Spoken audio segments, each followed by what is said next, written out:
is one of the most essential elements of life. Americans enjoy some of the cleanest and most abundant water in the world. But what happens when the pipes are turned off and the tap runs dry?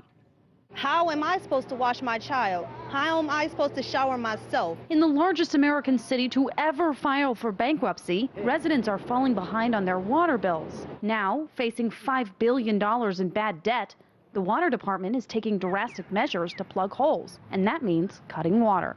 We sent out a little over 46,000 shut-off notices in May. Of those 46,000 shut-off notices, about 4,500 were actually shut off. Some of the city's most vulnerable are scrambling to find a way to pay their bills that have gone up 120% in the last decade, well beyond the national average.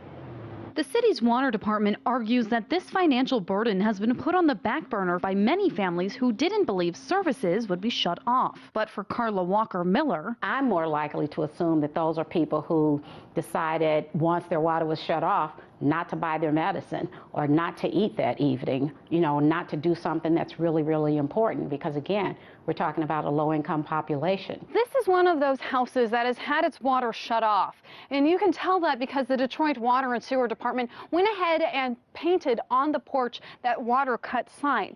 Now, they've been doing this more and more frequently to abandoned houses, and they say, going after abandoned houses first in order to kind of avoid wasting water for houses that people simply don't live in.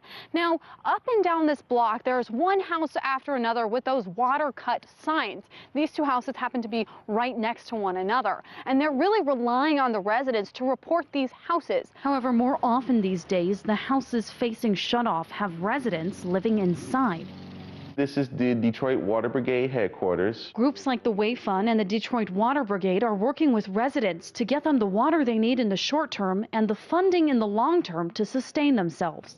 With poverty in the city hovering at 40% and an 8% unemployment rate, that is no easy task. We have donations of water that people have sent. We also have water filtration devices as well as aqua tablets so that people could, get access to clean drinking water. These groups are now calling for help from the federal government and even the United Nations to address what they describe as a humanitarian crisis. Nikita Rowley is one Detroit resident who is afraid of the consequences of missing even a single payment. If you tell someone, I don't have water in my home, that's the first strike. You can get your children removed.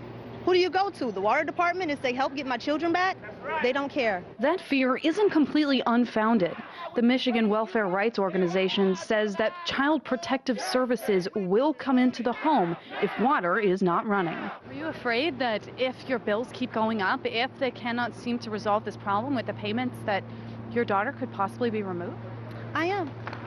No justice, no peace. And she isn't alone. No peace. You're shutting off water on the most vulnerable first, which now raises a human rights question. It raises a moral question. What do people do once their water's cut off? How do they take their medicine if they're seniors? How do they make the formula for the babies? However, the water department argues We have the burden of having to be realistic, and a lot of the folks, the activists, for example, don't have that burden. They have what they feel are simple solutions, which really don't hold water. If anybody can come up with a way that we can make the Detroit drinking water as good as it is right now, for pennies on the dollar, we're willing to listen. Unfortunately, that's just not the case. the city of Detroit recently announced an $800,000 plan to help struggling residents.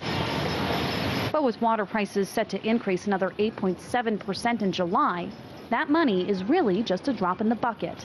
The people of Detroit are resilient. They're strong. They can take a lot. But I'm telling you, the breaking point is coming. Leaving some residents salivating for a solution to this water crisis and others just plain thirsty.